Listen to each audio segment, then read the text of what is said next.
கேளுங்க மக்களே கேளுங்க, கதையை கேளுங்க, கதை கதையாக சொல்லுறேன் கேளுங்க, நல்லா கேளுங்க.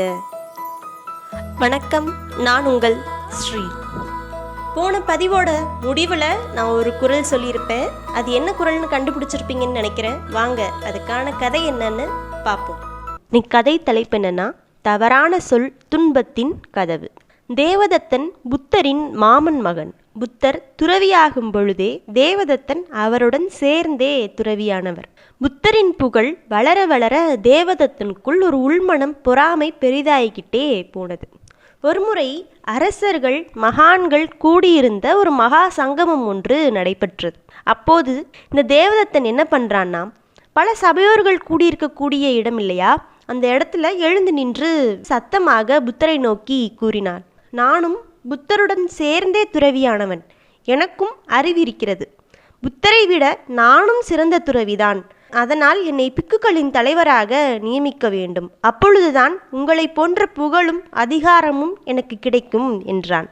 இதை கேட்ட புத்தர் மென்மையாக சிரித்தார். எதுவுமே பேசல. தேவதத்தன் இவரோட மென்மையான புன்னகையை பார்த்து இன்னும் கோபமடைந்தவனாக கூறினான், புத்தரின் வழி மென்மையானது. உண்மையான துறவி இன்னும் எப்படி கடுமையான வாழ்க்கையை வாழ வேண்டும் தெரியுமா?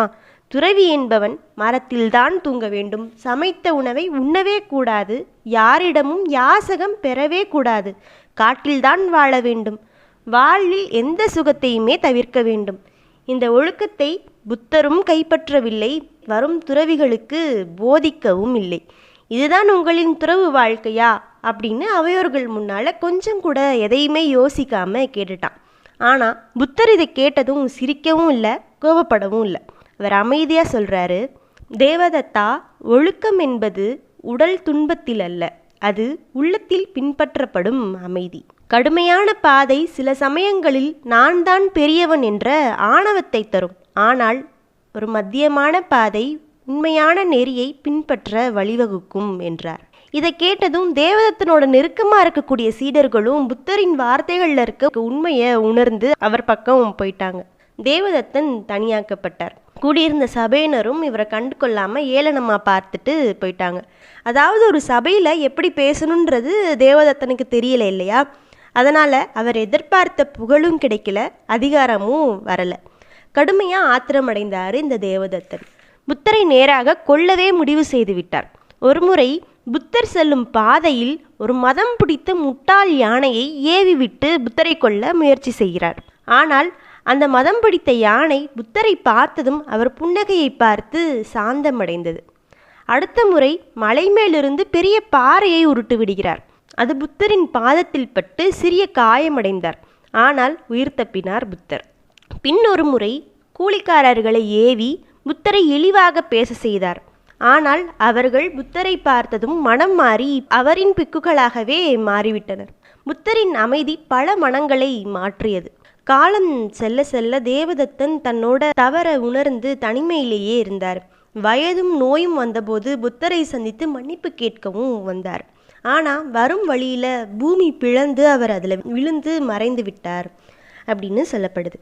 இதைத்தான் திருக்குறள் கூறுகிறது, பல்லார் முனிய பயனிலச் சொல்லுவான் எல்லாரும் எல்லப்படும். அதாவது தேவதத்தன் புத்தரோட சேர்ந்து துறவியானவன் தான். ஆனால் துறவு வாழ்க்கையை எப்படி மேற்கொள்றதுன்றது சரியான புரிதல் இல்லாமல், எல்லார்ட்டையும் எப்படி பேசணுன்ற திறனும் இல்லாமல் அவன் செயல்பட்டதுனால அவனோட வாழ்க்கை வீணாக போய் முடிந்தது. எல்லாராலையும் இழிவாக பேசும்படியான ஒரு வாழ்க்கையை வாழ்ந்து இறந்து விட்டான் இந்த தேவதத்தன். ஆக உண்மை நன்மை இல்லாத சொற்களை எவ்வளவு நேரம் பேசினாலும் எல்லாராலும் இகழப்படுவான் தேவதத்தனை போல. அவனை யாரும் மதிக்கவும் இல்லை. இறுதியில் அவனுக்கு அவமானம்தான் அமைஞ்சிச்சு.